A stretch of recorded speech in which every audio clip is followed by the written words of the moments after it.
Dans cette vidéo, je teste la toute dernière mise à jour pour l'Insta360 Ace Pro 2, la version 1.2.5. Alors on va commencer tout de suite.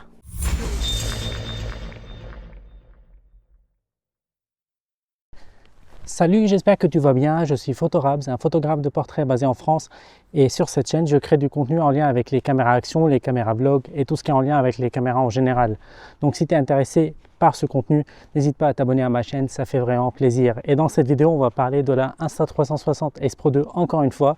Cette fois-ci, on a une nouvelle mise à jour. Donc j'ai les deux caméras ici, celle-là avec l'ancienne mise à jour et celle-là avec le tout dernier firmware, la version 1.2.5.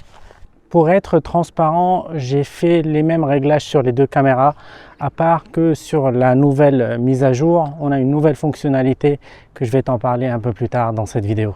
La fonctionnalité numéro 1 dont je vais t'en parler, c'est par rapport au mode pré-enregistrement. Si tu fais ce pré-enregistrement avec le bouton on-off de ta caméra, maintenant la durée de ce pré-enregistrement, elle est sauvegardée par la caméra et c'est pas comme avant. J'aurais bien aimé que cette fonctionnalité soit là dès le début, mais elle est maintenant là, tu peux en profiter. C'est quelque chose qui a été beaucoup demandé par les utilisateurs de la caméra et maintenant on l'a sur cette mise à jour. Le deuxième point sur cette mise à jour, c'est par rapport au mode time-lapse. Il y a maintenant pas mal de presets que tu peux utiliser pour faire tes time-lapse. Malheureusement, moi, je ne fais pas de time-lapse avec cette caméra, mais si tu souhaites faire ça, maintenant tu as pas mal de presets.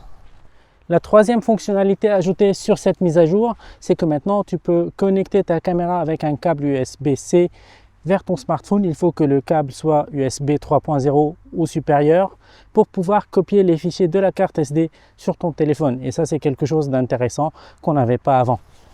Et enfin, une fonctionnalité que je trouve super intéressante dans cette mise à jour, c'est le mode portrait. Dans ce mode, certainement, tu ne peux plus filmer en HDR, tu ne peux plus filmer en 8K, tu ne peux pas filmer en 4K 120 images secondes, donc tu es limité à 4K 60 images secondes.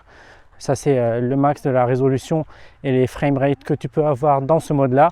Mais il est valable pour le mode vidéo standard, pour le mode vidéo vivid et pour le mode vidéo show warm en anglais. Donc dans ce mode-là, tu peux avoir un meilleur rendu de couleur de peau, de la tonalité de la peau. Je trouve que c'est beaucoup plus intéressant maintenant dans cette mise à jour que précédemment. Et tu peux toujours activer donc le Face Priority ou la priorité visage et ça marche super bien. D'après les premières vidéos que j'ai faites avec cette mise à jour, je suis super satisfait. Du coup, dis-moi ton avis en commentaire.